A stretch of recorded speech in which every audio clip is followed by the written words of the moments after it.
Let's talk about all of this with Carla Hills, the former U.S. trade representative and the CEO of international consultants Hills & Company.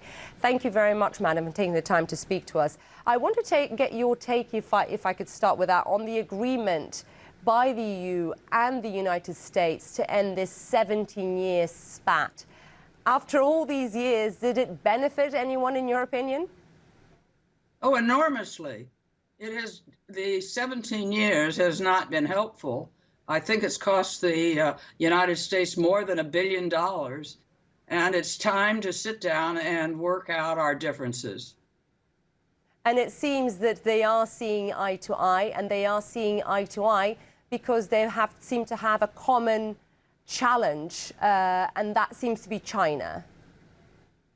Well, we have lots of common challenges: climate, nuclear, denuclearization, and a host of issues where we need to work together, because working alone means you can't find a satisfactory solution. I was speaking to the Trade Commissioner earlier, the EU Trade Commission. He said that China was one of the driving forces behind this resolution. How real of a challenge is China, would you say, to Europe and the United States right now? I think we need to find a way to deal with an authoritarian government, a communist government. China's not going to voluntarily change its form of government, no matter what kind of rules you have. We get along with Vietnam, it's communist.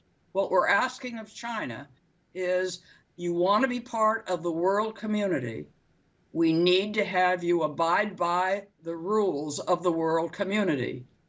And if you cannot do that, then the rest of us will go one path and you'll go another path.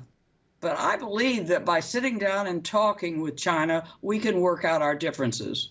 But when we looked, for example, at the G7, I was covering the G7, and China wasn't even part of the discussion. How do you even reach an agreement, a consensus, beyond climate change, beyond economy, beyond trade, without having one of the biggest economies at the table? Well, you make a very good point. I'm a big believer in meetings. I applaud President Biden meeting with our allies in England, in Brussels, and so forth. I think that his predecessor was unwilling to do that and pulled out of our multilateral agreements and organizations that have guaranteed our prosperity and security for 70 years. So he gets a lot of standing ovation for what he's tried to do. But you don't succeed overnight. It'll take us time to reach agreements. Well, we've been hearing, and you have no doubt as well, been hearing for several days now, very strong language from President Biden on China as systemic challenge. And today we heard, in fact, that Russia and China both seeking to drive a wedge in our transatlantic solidarity. Are you surprised at all by the position the president has taken on China? Well, my recommendation to him would be to sit down, carefully listen, and use diplomacy. You don't get anything done by calling your other side of the table names. And he's been much better at it than some of his predecessors, but I would not use terms like killer or thug or what have you. I would try to find ways where we could cooperate. And he stated when he took office that, for example, with China, there would be areas of cooperation.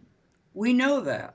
We can't solve climate or the nuclear challenge without cooperation. There will be competition, and we know that. And actually, competition makes us better. You can't win a race if everybody behind you is walking on their tiptoes. You're not going to set any kind of record. Competition is good. We will have areas of confrontation, but my hope is that with cooperation and good competition, that we will find ways through our differences. Well, let's hope they're listening. Carla Hills, thank you very much. The former U.S. Trade Representative and the CEO of international consultant Hills & Company. Thanks very much, madam, for taking the time to speak to us here on Questions Business. It's always a pleasure to join you. Thank you.